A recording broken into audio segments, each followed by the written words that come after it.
Hi అండి. Welcome to our channel. ఈరోజు మన వీడియోలో బెండకాయ ధనియాల కారం కూరని చూపిస్తున్నానండి. చాలా టేస్టీగా ఉంటుంది. సింపుల్గా తయారు చేసుకోవచ్చు. ముందుగా ఈ ధనియాల కారాన్ని తయారు చేసుకుని ఒక గాజు సీసాలో స్టోర్ చేసుకుంటే బెండకాయ, దొండకాయ, వంకాయ కూరల్లో ఉపయోగించుకోవచ్చండి.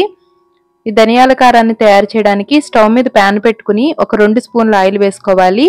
ఆయిల్ వేడైన తర్వాత 2 స్పూన్ల శనగపప్పు, 2 స్పూన్ల మినపప్పు, 2 స్పూన్ల ధనియాలు, 1 స్పూను జీలకర్రను వేసుకుని వీటిని బాగా ఫ్రై చేసుకోవాలి. మీరు ఎక్కువ క్వాంటిటీలో చేసినట్లయితే ఈ పోపు దినుసులన్నిటినీ డబుల్గా వేసుకోవచ్చు. ఈ పోపు దినుసులన్నీ బాగా వేగిన తర్వాత ఇందులోకి ఒక 15 నుంచి 20 వరకు ఎండుమిర్చిని వేసుకున్నాను. ఎండుమిర్చి మీ కారానికి తగ్గట్టుగా చూసి వేసుకోండి. తడి తగలకుండా ఒక గాజు సీసాలో స్టోర్ చేసుకుంటే చాలా రోజులు నిల్వ ఉంటుందండి. ఈ విధంగా బాగా ఫ్రై చేసుకున్నాం కదా, వీటిని చల్లారబెట్టుకుని మిక్సీ జార్లోకి వేసుకోవాలి.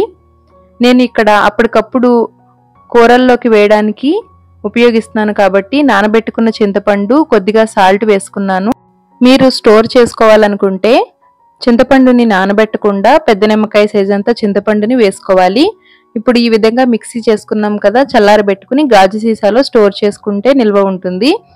ఇప్పుడు కూరని తయారు చేయడానికి స్టవ్ మీద ప్యాన్ పెట్టుకుని ఒక 4 స్పూన్ల ఆయిల్ వేసుకుని ఆయిల్ వేడైన తర్వాత కట్ చేసి పెట్టుకున్న బెండకాయ ముక్కల్ని వేసుకుని మీడియం ఫ్లేమ్లో కలుపుతూ బాగా ఫ్రై చేసుకోవాలి.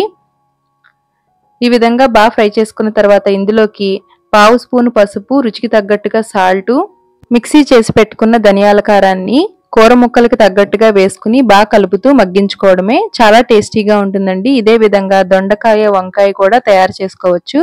చూశారు కదా ఎంత సింపుల్గా తయారు చేసుకున్నామో. మీరు కూడా ట్రై చేసి తప్పకుండా కామెంట్ చేయండి.